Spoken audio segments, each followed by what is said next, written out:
Hey there viewers, thank you for tuning into Supermariodiagnostics once again. Today we are working on a 2013 Porsche Cayenne, and the customer's concern is a no crank, no start. It is the end of the day, we're ready to go home, and we want to see if we could just crank this one out. I noticed something, before I show you my pre-scan, I noticed something that I'm not used to seeing, and that is that when I put in my key and take out my key, nothing happens. Any of you who have seen Porsches before, you know something's supposed to happen as soon as you put that key in, right? Where is it, right? I could turn my key and my cluster comes on, which is not normal considering the situation here. I'm used to seeing a steering lock disengagement before I can actually access my terminal 15. So that's a little weird to me. Let's look at our pre-scan. Hopefully we have some codes for like a steering lock issue. Maybe we won't, who knows. I went all the way down, right? And we have two faults only, the right headlamp and the front end electronics. We have our stepper motor, AFS position sensor, and we have a key battery flat. That is obviously the remote function. It will not, a dead battery will not inhibit you from putting into the ignition and being able to crank it over. Those are all the codes, as you can see in the at a glance type view of this. I want to see service information. Let's go to service information, because I want to know the kind of system we're working on. Is it a KESI? Is it a BCM? I'm not crazy familiar with these newer ones. It could be that this thing has a KESI or not. So let me put on my screen recorder.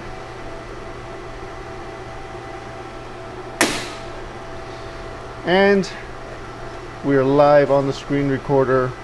Let's go ahead and take a look at our diagrams.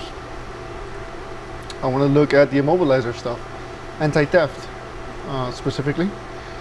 We have a 3-page anti-theft diagram. Let's put Control F. Let's hit steering. I have one result here, and then we do see a steering column lock.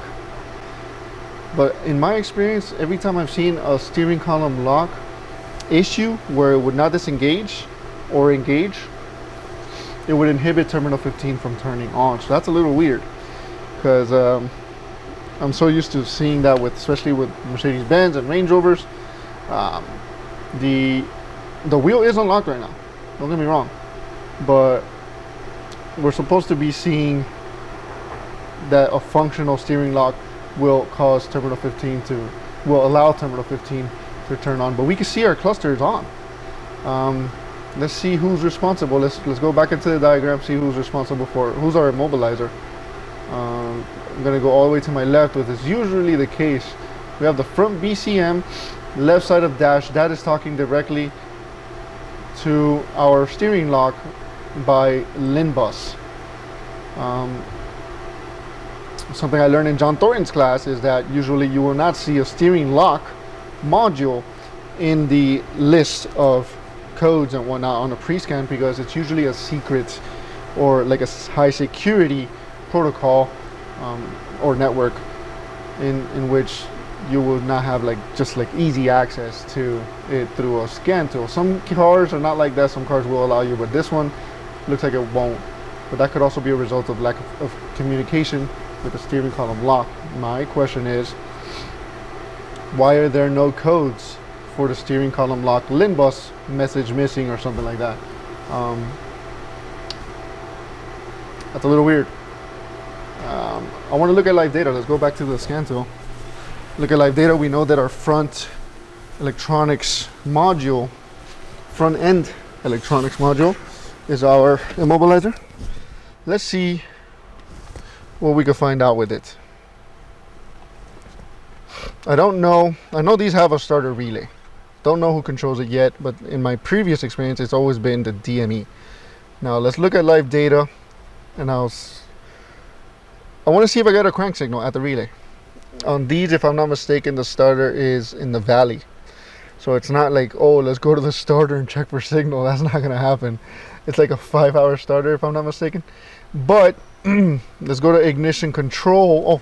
Oh, sorry, I totally forgot you guys are not seeing this. We went into the front end module, front end electronics module, and we see terminal 15 active. So is this supposed to have a steering column lock? Is it not? Let me turn it off so you guys can see the change. Operating element inserted. That doesn't function. But terminal 15 output, input and output is good. Key inserted. Our ignition switch is good, obviously. We have an unknown position of our electronic steering lock. I'm steering towards a steering lock, but first things first, let's make sure whether or not our starter relay or whatever this is showing is actually putting out terminal 50. Let's go ahead and press our brake. Let's crank it over. Active. So, wow, I didn't hear any clicking, but let's see. I'm gonna have to set this up. I don't have anybody here with me right now. My brother, I don't know where he went, so it's not like I can tell him, hey, hold the brake for me. So we're gonna hook this up and hook up the brake manually.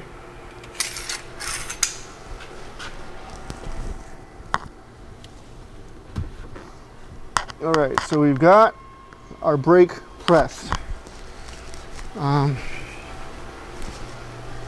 This is where the steering lock, the relay box lives.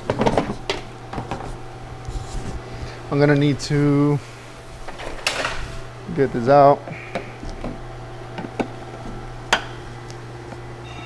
And hopefully we'll have some access to our starter relay. I don't know which one it is yet, but I'm assuming based on the older models that I've seen in the past that it's the same one in here.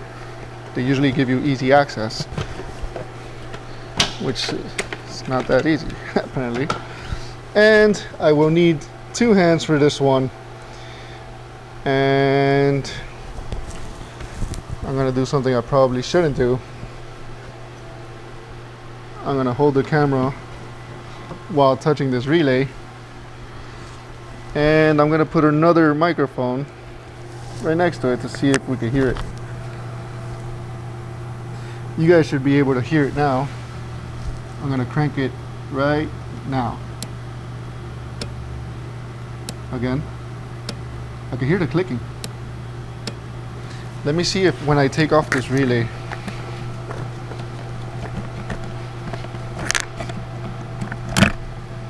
it stops clicking.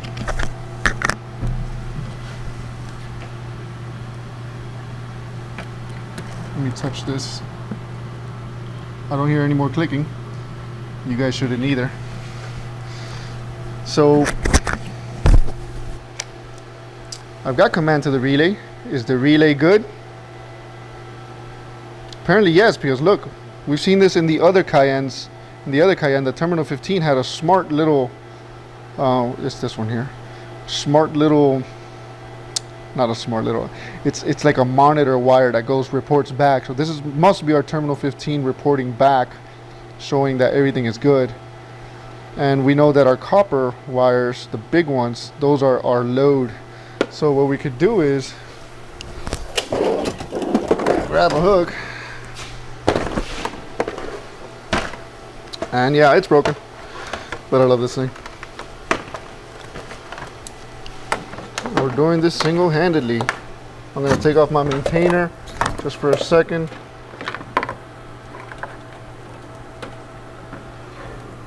And hook up our power probe here. You guys are probably just put the camera down. All right, got that going. And let's check our control side first before we do anything else, because we want to make sure we actually have control. We are not, you know, going in here and spreading it. I'm actually on the outside here, and that's our load side. Remember? Our big old connectors here, terminals, are our load side, and our parallel ones are our command. So let's go into one of the command wires, and I see a blinking floating ground there. Let me crank it.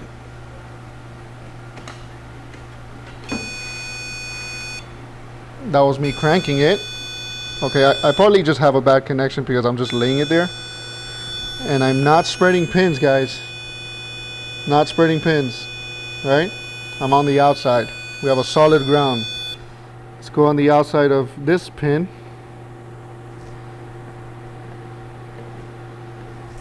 Right, we're on the outside. We're not spreading pins here. Don't do that. And we should be seeing a good power.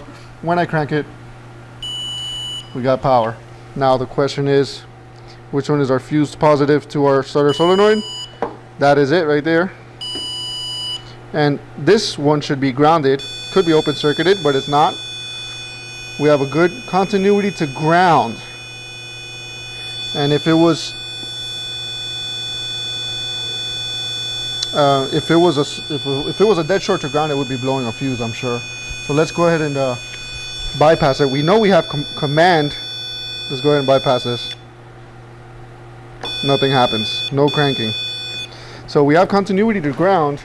It didn't blow my circuit breaker. We don't have a dead short to ground. We have continuity to something. Right now everything is pointing to not an open circuit to the starter, but the starter itself, and not even an open circuit within the starter.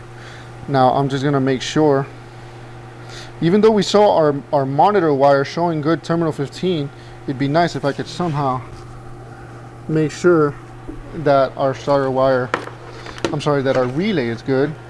Even though it's clicking, doesn't necessarily guarantee a good operation. So,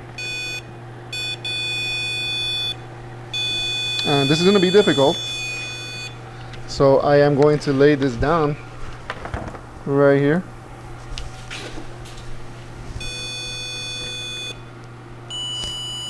Nice. So our testing is done as far as we can go. We do not have easy access to the starter solenoid. If I did, I will go straight to the starter. If I'm not mistaken, it's in the valley. Let's take another look at service information, see what the starter entails here. Starter motor. Let's go to parts and labor. 4.9. That sucks. Let's go to, and of course it won't show you. It says remove fuel distributor pipe.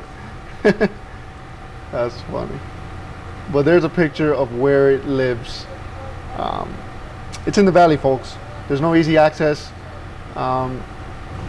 This is the easiest way you're gonna get to it. They even gave us an easy access panel. Let's go ahead and see if we could get an approval for replacement. At this point, I could, undo the intake manifold and check then for power.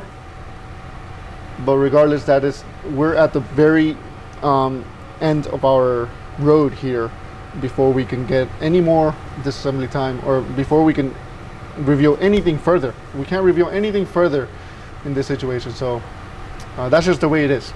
Let's see if we can get an approval. I won't be showing the whole job step by step, but the point of the video is to show that live data. This can be diagnosed in the driver's seat. You have a monitor wire that reports back to the scan tool or back to the modules that terminal 50 is good out of the relay. Let's go to the diagram and show you what I'm talking about. Those of you who have seen my terminal 15, the Cayenne that I did, it was the one that they replaced the key or something like that, and it didn't work. It was not the case. It was a similar case. It was they had a smart, like a smart report, a monitor wire back. It's not a smart relay, I guess you could call it. I don't know what you would call it. It's just a relay that really just reports back. If we go over here, we can see our command side over here. Let me actually zoom it in because I'm pretty sure some of you guys are watching this on the phone. You won't be able to see this too easily. This is our command side, right? This is our load side. And then our load side has two outputs here. I'm sorry. Yeah. Our my goodness, I'm going everywhere here. Do apologize. Our command is coming out on a separate pin and reporting back not only going to the DC to DC converter, but also reporting to the front BCM. That is where we saw, and there it is. That's a similar term. You guys seen that video? It's the second or third time I mentioned it. It's the same video. It's another Cayenne. It's an older Cayenne. DIA, that's a diag term 50 relay. That is diag as in, like, you know, it's reporting back that the terminal 15 relay is doing its job. Everything downstream of that is out of our control without this assembly. So once again, let's see if we can get some approval, and we'll get right back to you guys. So just out of curiosity, I stuck a bore scope through the steering column. Like, there's a little opening there. There is no steering lock on this thing. There's no connector for it. There's no loose connector. There's no bolt where it bolts on. I've checked all around the entire steering column. There is no steering column lock. So that's a fun one for you guys. It could really throw you for a loop, because if you have experienced, like I have, that only an operational steering lock disengaging will allow for terminal 15 activation, that might throw you for a loop. But live data really helped us out on that one. We saw a crank signal. There would be no crank signal, or maybe there would be a crank signal, but, you know, no injector pulse if there was an immobilizer issue. And if there wasn't an immobilizer issue, we would have a code for it. So just something to keep in mind, not to forget. All right, so we got the starter out. Not too bad. Able to get it around that coolant pipe, lucky for us. And we've got our new one, and before installing it, we're going to bench test it. And to do that, we're using a jump pack. I've already got it set up, and I'm just gonna quickly crank it over. And let's see if I can put the camera here so that you guys can see this. Right, video or it didn't happen. Nice. Saw that? The pinion gear comes out, and then it rotates, and then it comes back. Anywho, always bench test your starters first, because the last thing you want to do is install that starter, put it all back together, and you still have a no crank. So just a super quick tip for you guys. All right, so we are finished with the starter job. Let's go ahead and confirm the repair. No steering lock from factory, it appears. Let's see if it'll crank and run good. Once again, take out the key, you don't hear anything. Let's go ahead and start it up. Noise. Awesome. That's a first for me. I've never seen a Porsche without a steering lock from factory. Don't let that throw you for a loop. You see it in the diagram. You see it mentioned in description and operation. You see the steering lock. You look in there. There's no connector. There's no place for the steering lock to bolt up to. And on the side, it even shows NAR ELV. I don't know what NAR means, but if I was to guess, it's somewhere near no ELV. I'll post a picture of what I'm talking about there. I had used a bore scope in order to look all around the steering column looking for this steering lock. I know that in other models with the steering lock installed from factory, that would inhibit cranking, and it's something to look out for. Don't get burned. Hope this video was useful. Hope you can take this information and avoid a serious goose chase. I appreciate you all for taking the time to watch. Be sure to hit like, comment if you'd like to, subscribe if you haven't already, and until next time.